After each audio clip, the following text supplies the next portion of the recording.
පහුගිය දවසක අපේ රටේ මාධ්‍ය හරි අපූර්ව පුවතක් වාර්තා කරා. හැබැයි මේ පුවත ලංකාවේ එකක් නෙමෙයි. මේක වාර්තා වෙන්නේ ස්වීඩන් රටෙන්. ස්වීඩන් රටේ එක්තරා සංවිධානයක් විසින් ලිංගිකත්වය සෙක්ස් ක්‍රීඩාවක් බවට නම් කෙරුණා. මේක ලෝකෙ පුරාම ප්‍රචාරය වුණා. ලංකාවෙත් මේක අපේ රටේ මාධ්‍ය ගොඩක් වාර්තා කරා. මිනිස්සුගේ කුතුහලය ඇවුස්සුවා. වැරදි අවබෝධ සමාජගත වුණාදෝ සැකයකුත් අපිටත් ඇති වුණා. මේ ලිංගිකත්වය කියන කාරණාව ක්‍රීඩාවක් බවට ඇයි ස්වීඩන් වගේ දියුණු රටක් නම් කරේ කියලා. මොකද ස්වීඩන් කියන්නේ ලෝකේ තියෙන දියුණුම රටක්. මානවිකම් ගැන වැඩියෙන්ම හිතන රටක්. සාමාන්‍යයෙන් එවැනි රටක් මෙවැනි කාරණාවක් ගැන කතා කරලා හාස්‍යයට ලක්වන්නේ ඇයි කියලාත් අපිට හිතුණා. ඒ නිසා ට්‍රාන්සිට් තුලින් අපි තීරණය කරා මේ සම්බන්ධව කරුණු ටිකක් හොයලා බලන්න කියලා. පස්සේ අපි එම ආයතන සමග සම්බන්ධ වෙලා ඔවුන්ගේ සමග තොරතුරු හොමාරු කරගත්තා. ඇයි මෙවැනි මොකද්ද ඔබලාගේ සංවිධානය? මොකද්ද මේකේ පරමාර්ථය? පස්සේ තමයි අපිට තේරුනේ මේක ගැඹුරු සංකල්පයක්. මේක වෙනමම කතාවක්. මේක අපි හිතපු දේ නෙමෙයි මෙතන තියෙන්නේ. කෙනෙකුට එකපාරටම හිතෙන්න පුළුවන් දැන් මේ ලිංගත්වය ක්‍රීඩාවක් බවට නම් කරුණාම එකපාරටම අපි ලංකාවේ කට්ටියනේ එකපාරටම අයිඩියා එකක් ගත්තේ නිකන් දුවලා ගිහිල්ලා ඉක්මනටම ලිංග ක්‍රියාකාරම පටන් ගන්නවා. කවුද ඉක්මනටම ඒක පටන් ගන්නෙ? කවුද ඉක්මනටම ඉවර කරන්නේ?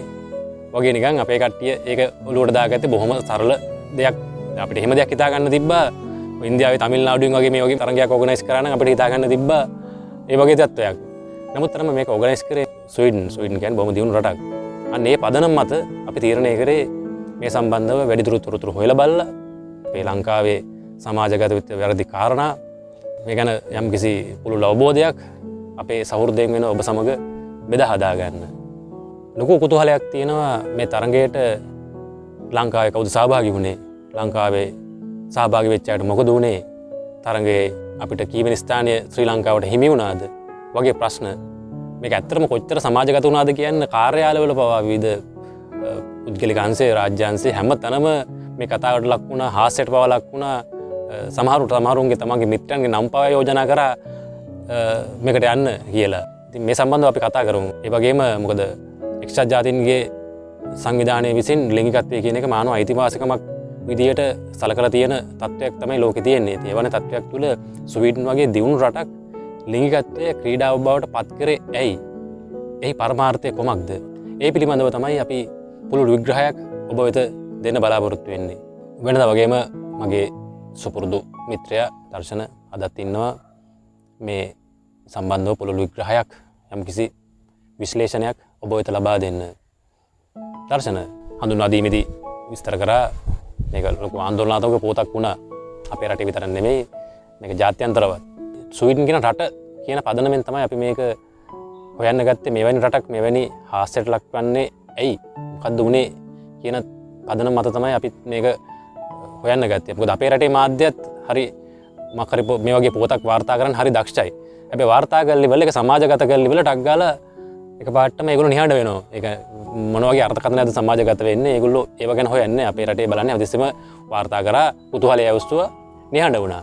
නමුත් අපි නිහඬ වුණේ අපි මේ ගැන හෙව්වා ඇත්තටම. ඔය හෙව්වේ මේ මිනිස්සුන්ට ගියේ වැරදි පණිවිඩයක් මොකක් හරි ගියා නම් ඒක ඒගොල්ලන්ට පැහැදිලි කරලා දෙන්න. ස්වීඩන් සෙක්ස් ෆෙඩරේෂන් මේ ඕගනයිස් කරපු මේ සෙක්ස් චැම්පියන්ෂිප් මේ ඉවෙන්ට් එක මොකද්ද? හරි අමුතු ඉවෙන්ට් එකක්. මාත් පළවෙනි වතාවට හෙව්වේ මම විතර නෙමෙයි මේක ලෝකෙම පළවෙනි වතාවටම මතුවෙච්ච කාරණාවක්. ඔව් කසුන්. සෙක්ස් චැම්පියන්ෂිප් එක නේද? පුදුම මාතෘකාවක් වුණා අපේ රටේ. මං හිතන්නේ මිනිස්සු සෑහෙන්න උනන්දුවෙන් කතා කරපු මාතෘකාවක් වුණා මෑත කාලෙක. සෙක්ස් චැම්පියන්ෂිප් එකක් කියලා කිව්වම ඇත්තටම කසුන් තමයි පුවත ගැන මාවත් දැනුවත් කරේ. මාත් ඇත්තටම හොයලා බැලුවා කසුන් මොකද්ද කියලා මේ ස්වීඩන් වගේ රටක් ඇත්තටම අපි දන්නවා ලෝකේ මානව හිමිකම් දර්ශකයන් ඉතා ඉහළ මට්ටමක ඉන්න රටක මොකද්ද මේ මිනිස්සුන්ට දෙන්න හදන ගොන් ජෝක් එක කියලා මමත් හොයලා බැලුවා ඇත්තටම. Sweden Sex Federation මං හිතන්නේ අපි ආරාධනා කරමු මේ හැමෝටම ඔවුන්ගේ ඒ වෙබ් පිටුවට ගිහිල්ලා බලන්න කියලා. තොරතුරු සෑහෙන ප්‍රමාණයක් තියෙනවා ඇත්තටම සොයාගන්න මොකක්ද ඔවුන් කරන්න කියන එක ගැන. එතකොට මේ සෙක්ස් චැම්පියන්ෂිප් එක කියන එක ගැනත් ඉතාමත්ම දීර්ඝ වශයෙන් විස්තර කරලා තියෙනවා. මං හිතන්නේ ඒ වගේ පුවතක් ඒ තරම් උපහාසයෙන් අපහාසයෙන් යුතුව හාස්‍යයෙන් යුතුව බාර ගැනීමම තියෙනව කසුන් අපි මේ සමාජයක් හැටියට අපි කොයි තරම් පහළ තැනකද ඉන්න කියන එක. ඉතිං ඇත්තටම මේ ගැන හොයලා බලද්දී ස්වීඩන් සෙක්ස් ෆෙඩරේෂන් කියන සංවිධානයේ ඔවුන්ගේ ආයතනයේ මිෂන් එක ආයතනයේ ඔබ්ජෙක්ටිව්ස් විදිහට ඔවුන්ගේ වෙබ් පිටුවේ සටහන් කරලා තියෙන දේවල් කියවලා බැලුවම ඇත්තටම මට මේ වෙනකන් නොතිබිච්ච මහා පුළුල් පරාසයක දැනුම් සම්භාරයක් ගැන ලොකු අවබෝධයක් ආවා. සෙක්ස් කියන එක ගැන අපි දැනගෙන හිටපු දේ අපි අහලා තිබ්බ දේ අපේ සමාජයෙන් අපේ සංස්කෘතියෙන් අපේ දෙමව්පියෝ අපේ අධ්‍යාපන ක්‍රමයෙන් අපිට උගන්වලා තියෙන අපිට දීලා තියෙන ආකල්පයට වඩා එහා ගිය ලොකු දැනුමක් ඇත්තට මට මේ සෙක්ස් කියන එක ලිංගිකත්වය කියන එක සම්බන්ධයෙන් මට ලැබුණා වුන්ගේ වෙබ් පිටුව පරිශීලනය කරපු මොහොතේ. ඉතින් මං හිතන්නේ සෙක්ස් චැම්පියන්ෂිප් එක ගැන කතා කරන්න කලින් මම කැමති ඇත්තටම මේ ස්වීඩන් සෙක්ස් ෆෙඩරේෂන් එක කියන එක පිහිටුවීමේ අරමුණ විදිහට ඔවුන් සඳහන් කරලා තියන්නේ මොකක්ද කියන එක ගැන පොඩ්ඩක් අවබෝධයක් ලබා දෙන්න. මම ලබාගත්තු අවබෝධය බෙදා ගන්න. ඔවුන්ගේ ප්‍රාථමිකම අරමුණ වෙලා තියෙන කසුන් ඇත්තටම ලිංගිකත්වය නැත්තං ලිංගික ක්‍රියාකාරකම් කියන එක මේ අපි සමාජයක් හැටියට එක අපේ විතරක් නේ මුළු ලෝකෙම පැතිරලා තියෙන ප්‍රශ්නයක්.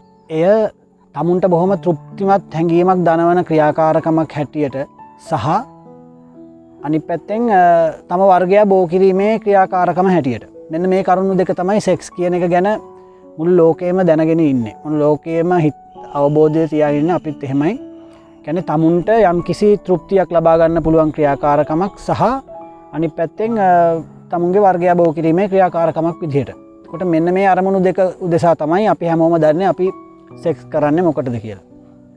නමුත් ඇත්තටම ස්වීඩන් සෙක්ස් ෆෙඩරේෂන් එක මේ ඔවුන්ගේ වෙබ් පිටුවේ හඳුන්වලා දෙන කරුණු කියවලා බැලුවම සෙක්ස් කියන්නේ ඊට වඩා ගොඩාක් එහා ගිය ගැඹුරු පුළුල් විෂයක් කියන එක ගැන ලොකු අවබෝධයක් ලබා ගන්න පුළුවන් කසු. දැන් එතකොට සෙක්ස් කිව්වහම ඇත්තටම ඒක ක්‍රියාවලියක් වර්ගයා බෝ කරන්න කිරීමේ ක්‍රියාවලියක් සියලුම සත්වයින් කරන ක්‍රියාවලියක්. ඒ වගේම ඒක තෘප්තිමත් භාවය උදෙසා කරන්නත් පුළුවන්.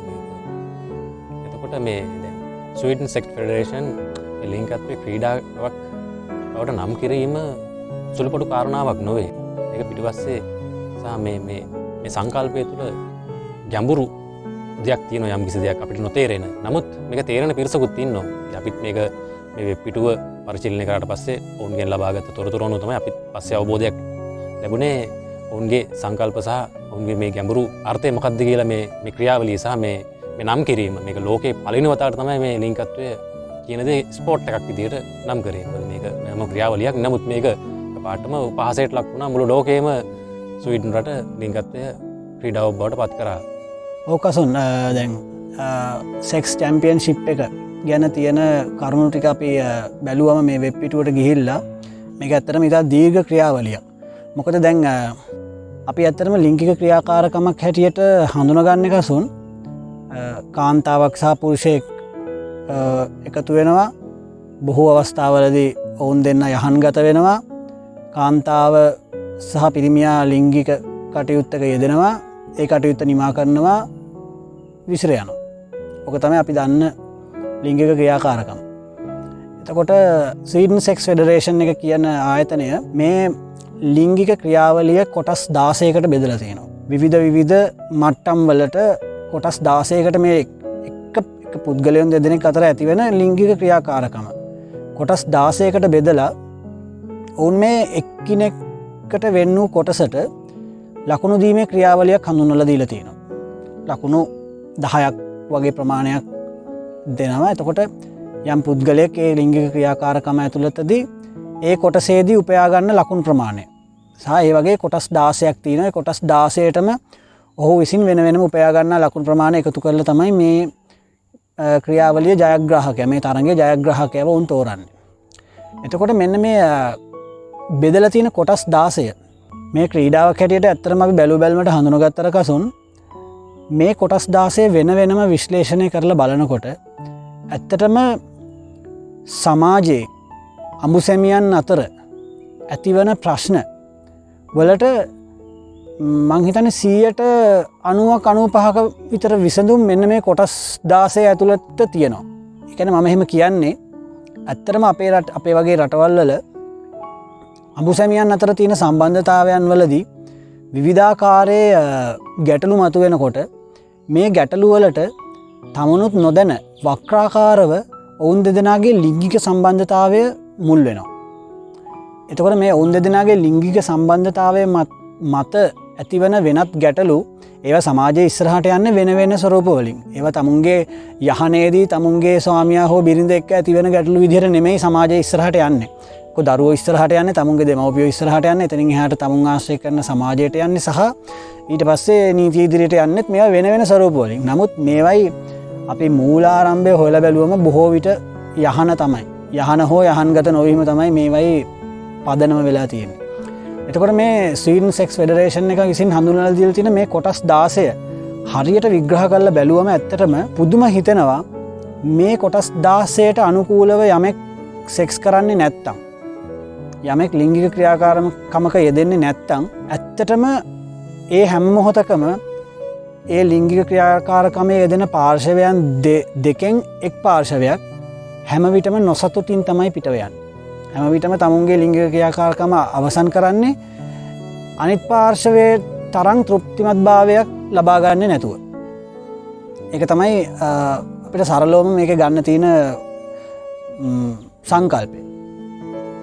ඒ කියන්නේ මේ සියලුම අංග මේ විදිහට බෙදලා උන්ට ලකුණු දීමේ ක්‍රමයක් හඳුන්වලා දීමේම පදනම වෙලා තියෙන්නේ සියලුම පුද්ගලයන් තමන්ගේ ලිංගික ක්‍රියාකාරකම් වල යෙදෙන සහකරුවා සමග ඒ තමන්ගේ බිරිඳ හෝ වෙනත් පාර්ශවයක් වෙන්න පුළුවන්. ඒ ආකාරයට පාර්ශවයන් දෙකම සමානව ලිංගික ක්‍රියාකාරකම් වලින් තෘප්තිමත් භාවයට පත්වීම තමයි ඔවුන්ගේ මේ චැම්පියන්ෂිප් එකේ අරමුණ. ජයග්‍රාහකයෙක් තෝරන්නේ උපරිම වශයෙන්ම තමුන්ගේ සහකරුවාව තෘප්තිමත් කළ හැකි සතුටු කළ හැකි පුද්ගලයා කවුද කියලා තේරීම තමයි මේ තරගේ සරලවම අරමුණ වෙලා තියෙන්නේ. ඔව් දර්ශන ලිංගත්වය පිළිබඳව ආධිපත්‍ය දරන්නේ සාමාන්‍යයෙන් වැඩිවරම පිරිමි පාර්ශවය. එතනදී කාන්තාවලට දැඩි අසාධාරණයක් සිද්ධ වෙනවා කියන එක තමයි ඔවුන්ගේ මතයක් වෙලා තියෙන්නේ. ඒ නිසා මේක හැමෝටම සමසේ භුක්ති විඳින්න, නිසියාකාරව භුක්ති විඳින්න ඕන නිසා තමයි මම හිතන්නේ මේගොල්ලෝ මෙවැනි සංකල්පයක් ගොඩනැගුවේ. සහ නිසි පිළිවෙලට ඔබ මතු කරා වගේ නිසි පිළිවෙලට ක්‍රමානුකූලව හැම පාර්ශවයක්ම නිසියාකාරව තෘප්තිමත් භාවයට පත්වීම තමයි මම හිතන්නේ ඔවුන්ගේ ප්‍රධාන අරමුණ වෙලා තියෙන්නේ. ඔව් කසු. ඔබ ඊට වැදගත් කාරණාවක් මතක් කරේ. මොකද සමස්ත ලෝකයේ වෙසෙන ජනගහණයෙන් කාන්තාවන් අපි අරගෙන බැලුවොත් 130ක ප්‍රමාණයක් උපතේ සිට මරණය දක්වා තමුන්ට සුරාන්තයක් හිමි කියන සංකල්පය ගැන කිසිම අවබෝධයක් නැතුව තමයි තමුන්ගේ ජීවිතය අවසන් කරන්නේ. ඒ කියන්නේ පොදුවේ ගත්තම සමාජයේ පැතිරලා තියෙන ආකල්පය තමයි ලිංගික ක්‍රියාකාරකමක් අවසන් වෙන්නේ පිරිමියා සුරාන්තයට පත්වීමෙන් තමයි. ඒ තමයි තියෙන සංකල්පය. ඒ කියන්නේ පිරිමියා තමුන්ගේ ක්‍රියාකාරකම අවසන් කරා. අවසන් වුණාම පිරිමියා තමුන්ගේ උපරිම තෘප්තිමත් භාවයට පත්වීම තමයි ලිංගික ක්‍රියාකාරකමක අවසානය.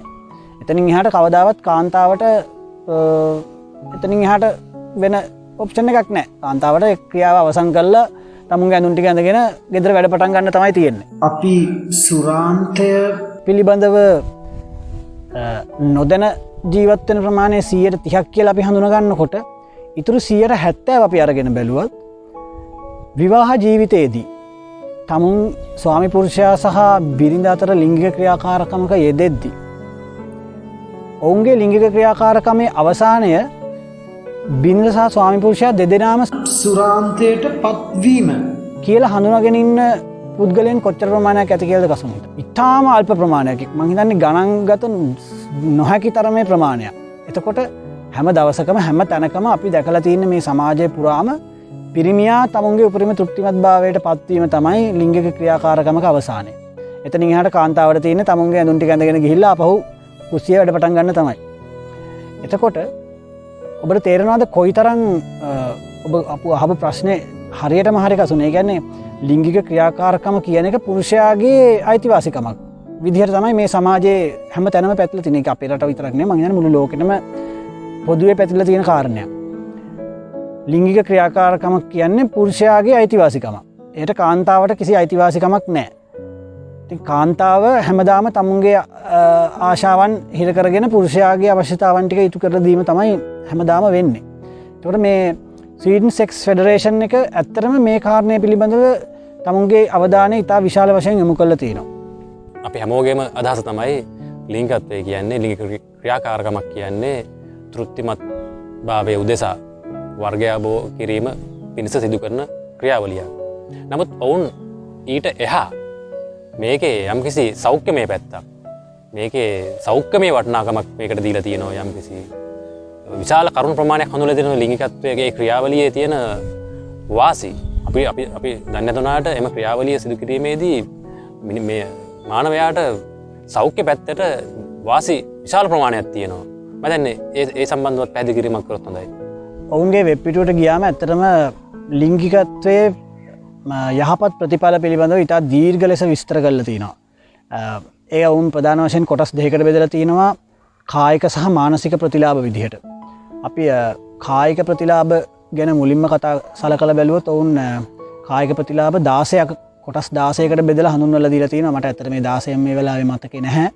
නමුත් ප්‍රධාන වශයෙන්ම එහි ප්‍රධානම කරුණු මගේ මතකයට ගියපු කරුණු තමයි ලිංගික ක්‍රියාකාරකම් තමුන්ගේ ශරීරයට අවශ්‍ය සියලුම ව්‍යායාම සපයනවා කියලා.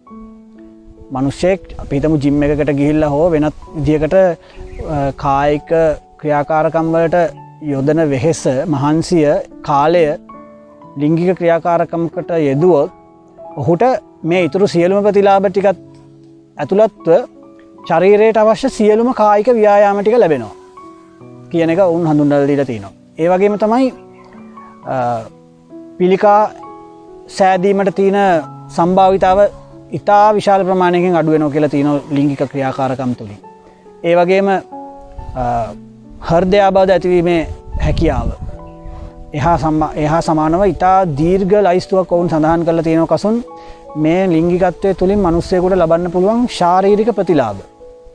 ඒ කියන්නේ සම පැහැපත් වීම, පියකරු බව ඇතිවීම, වයසට යාම අඩුවීම මේ වගේ තාම සිත් ගන්න අසලු කාරණා විශාල ප්‍රමාණයක්. ඒ වගේම තමයි මානසික කාරණා බැලුවම මානසික ප්‍රතිලාභ බැලුවම කසුන් ඇත්තටම මං හිතන්නේ ලිංගිකත්වයේ නැතුව යම් පුද්ගලයෙක් ජීවත් වෙනවා නම් හිතා ගන්න අමාරුයි ඒ පුද්ගලයාගේ ජීවිතේ කොහොමද සමබරව ගෙවන්නේ කියලාවත්. ලිංගිකත්වය කියන එක ඒ තරමට අවශ්‍ය දෙයක් කියන එක ඇත්තටම ඔවුන්ගේ මේ කරුණු ටික විග්‍රහ කරලා බැලුවම අපිට දැනෙනවා. මොකද ලිංගිකත්වය ඇත්තටම මිනිස්සෙක්ගේ මානසික ආතතිය, මානසික අවපීඩනතා මේ සියල්ලම මගහරවා ගන්න සහ තවත් විශාල ප්‍රමාණයක් කරුණු ඔවුන් දක්වලා තියෙනවා. මට ඇත්තටම සමා වෙන්න මම මට මේ වෙලාවේ ගේන්න බැරි වුණා ඒ ටික. ඉතින් මේ ප්‍රතිලාභ ඔක්කොම සලකලා බැලුවම මේ ලිංගිකත්වය කියන්නේ ඇත්තටම මිනිස්සෙකුට අවශ්‍යම කාරණාවක්. මම හිතන්නේ මනුෂ්‍යයෙක් විතරක් නෙවෙයි ඕනම සතෙකුට අවශ්‍ය කාරණාවක්. නමුත් මනසින් උසස් සත්වයක් හැටියට ලිංගිකත්වය විතරක්ම නෙමෙයි කසොන්.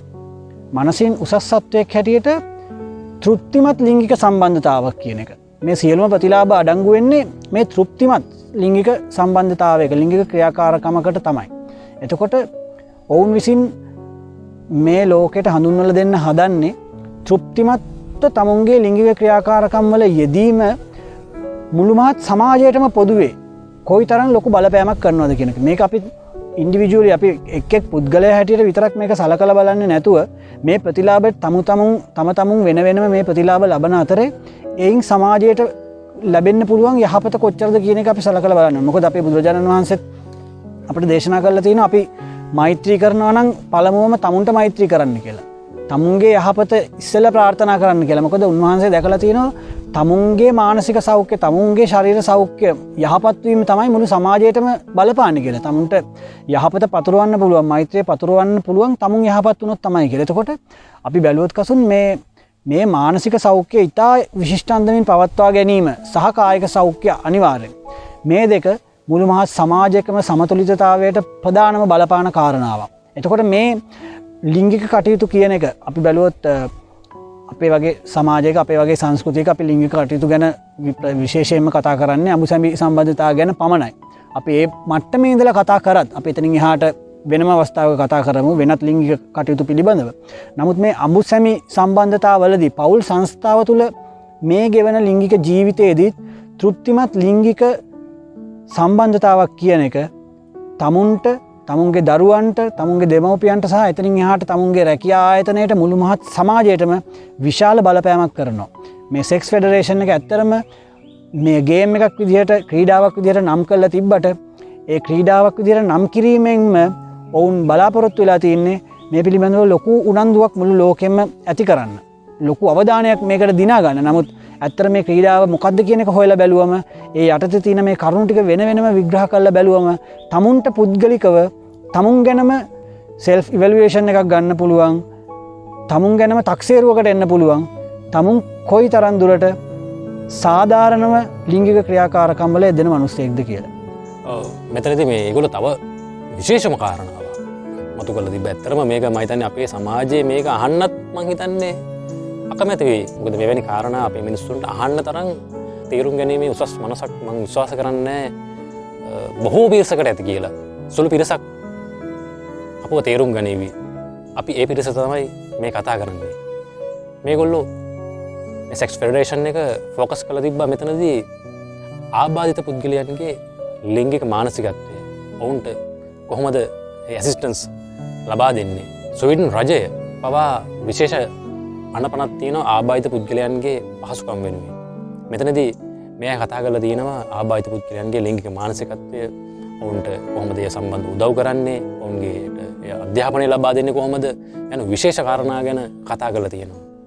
කසුන් අපේ රටේ ඔබ හිතන්න මේ සෙක්ස් චැම්පියන්ෂිප් කියන තරඟය ගැන පුවත වාර්තා වෙච්ච වෙලාවේ යම් කිසි පුද්ගලයෙක් ඉදිරිපත් වුණා නම් මම මේ තරඟයට ඉදිරිපත් වෙනවා කියලා. ඔහුට සමාජයෙන් මොන වගේ ප්‍රතිචාරයක් ලැබෙන්න තිබ්බද? ඒ කියන්නේ ඔහු මොන වගේ පුද්ගලයෙක් විදිහට අපේ සමාජය හඳුනගනීද? එතකොට ඇත්තටම මේ ස්වීඩන් සෙක්ස් ෆෙඩරේෂන් කියන වෙබ්සයිට් එකේ ඔවුන්ගේ වෙබ්සයිට් එකේ තියෙන කරුණු කියවගෙන යද්දී ලිංගික අධ්‍යාපනය ලබනවා කියන එකම සමාජය හරිම පිළිකුලෙන් නිකන් අපිරියාවෙන් කතා කරන මාතෘකාවක්. ඒ කියන්නේ යම් කිසි පුද්ගලයෙකුට ලිංගික අධ්‍යාපනයක් ලැබිය යුතුයි කියලා ඔහු හිතලා ඔහු ඒ ගැන වැඩිදුර හොයන්න ගත්තොත් ඇත්තටම මේ මිනිස්සයා සෙක්ස් පිස්සෙක් නැත්නම් මේ මානසික රෝගයක් තියෙන මිනිහෙක් කියලා තමයි අපේ සමාජය හඳුනගන්නේ කසුන්. එතකොට සාමාන්‍ය මිනිහෙකුගේ ලිංගිකත්වය ලිංගික ක්‍රියාකාරකම් ගැන ඒ වගේ මතයක් දරන සමාජයක ඔබ හිතන්න ආබාධිත පුද්ගලයන්ගේ ලිංගික මානසිකත්වය ගැන අපේ සමාජයේ කතා කරොත් අපේ මිනිස්සු කොයි මොන විදිහකට ඒක උපහාසයට ලක් කරයිද?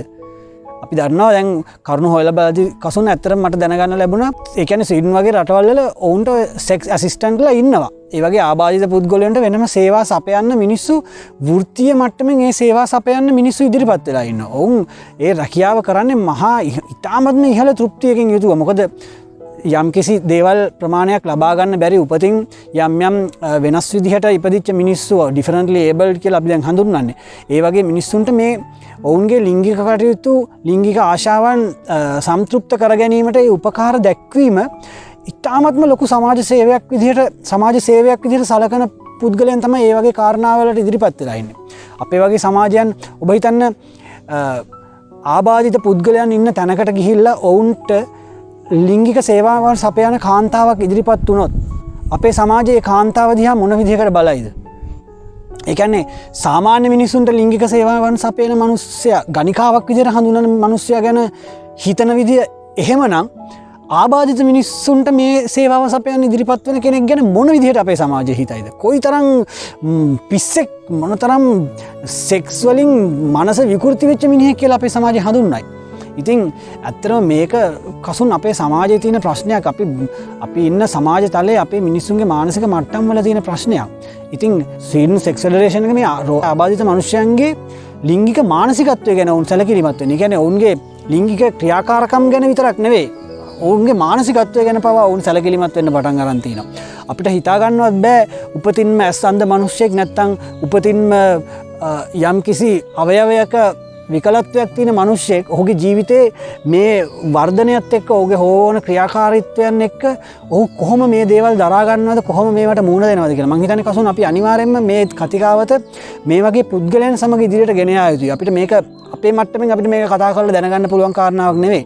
සමාජයට ඔබට සමාජයෙන් ලොකු ප්‍රතිරෝධයක් එන්න පුළුවන් මේ වගේ කාරණා සමාජගත කිරීම පිළිබඳව. නමුත් කවදාවත් ඒකට අපි නොනැවතිය යුතුයි. මොකද මේ ඇත්තටම කතා කළ යුතු මාතෘකාවක් අසොන්. ඊට එතනින් එහාට අපි ගියාම අපිට තියෙන ප්‍රශ්න තමයි අපි ජීවත් වෙන සමාජ ආර්ථික දේශපාලන වටපිටාව තුල අපි මිරිකිලා ඉන්න මේ ප්‍රශ්න තුල කසොන් අපිට මෙතනින් එහාට අපේ සමාජයේ යම්කිසි දියුණු මට්ටමකට යන්න නම් අපි ඇත්තටම අපි පුද්ගලයන් හැටියට අපි හැමෝගෙම කායික සහ මානසික සෞඛ්‍ය යම්කිසි මට්ටමකට ඉහළට ගේන්න වෙනවා. අපි මේ ප්‍රශ්නවලම මිරිකිලා ඉන්නවා. ඒ ප්‍රශ්නවලම හේතුවක් හැටියට අපි අපේ ජීවිත අපේ මානසික මට්ටම් එදිනෙදා හැම දවසකම අපි කඩාගෙන වැටෙනවා. අපේ සෞඛ්‍ය මට්ටම් අපි කඩාගෙන වැටෙනවා. අපේ ආහාර රටාවන් හින්දා අපි දවසින් දවස පිරිහෙනවා.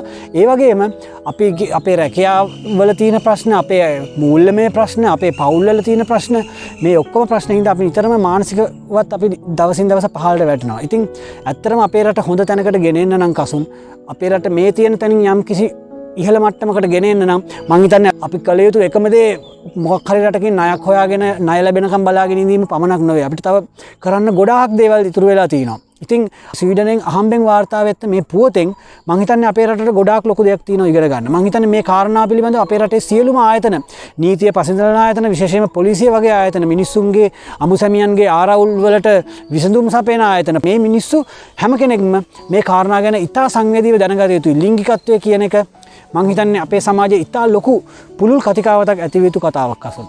බලන්න මේ රටවල් තමන්ගේ මිනිස්සුන් ගැන කොයිතරම් සියුම් විදියට හිතනවද කියලා. ඒ කියන්නේ කොච්චරද කිව්වොත් ආබාධිත පුද්ගලයෙක්ගේ ලිංගික මානසිකත්වය මොන වගේ තත්ත්වයකද තියෙන්නේ කියන තැන ඔවුන් සිතනවා. ඒ කියන්නේ එච්චරටම මිනිස්සු ගැන සංවේදී.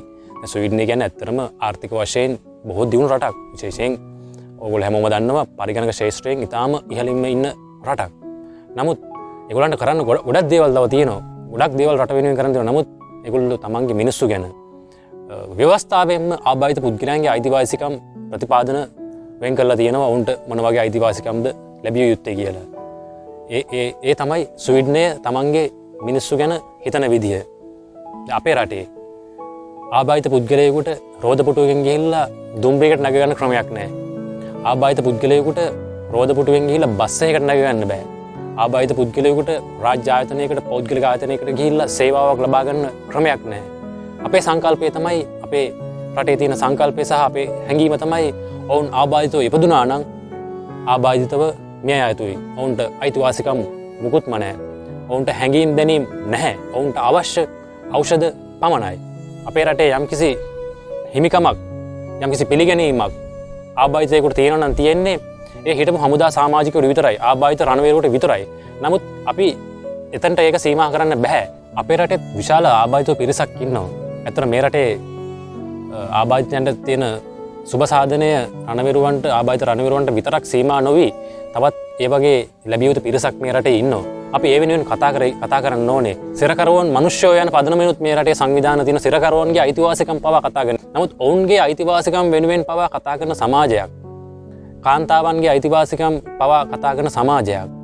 ඇයි අපි ආබාධිතයන්ගේ අයිතිවාසිකම් ඔවුන්ගේ තියෙන සුබ සාධන ගැන කතා කරන්නේ නැත්තේ? ඇයි?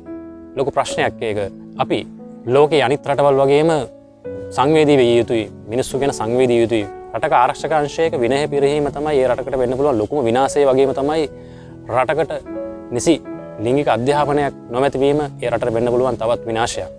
අපි කතා කරමු ට්‍රාන්ස්ක්‍රිප්ට් වලින් මේ සම්බන්ධව ඉදිරියේදී වැඩිදුරට. ස්තුතියි.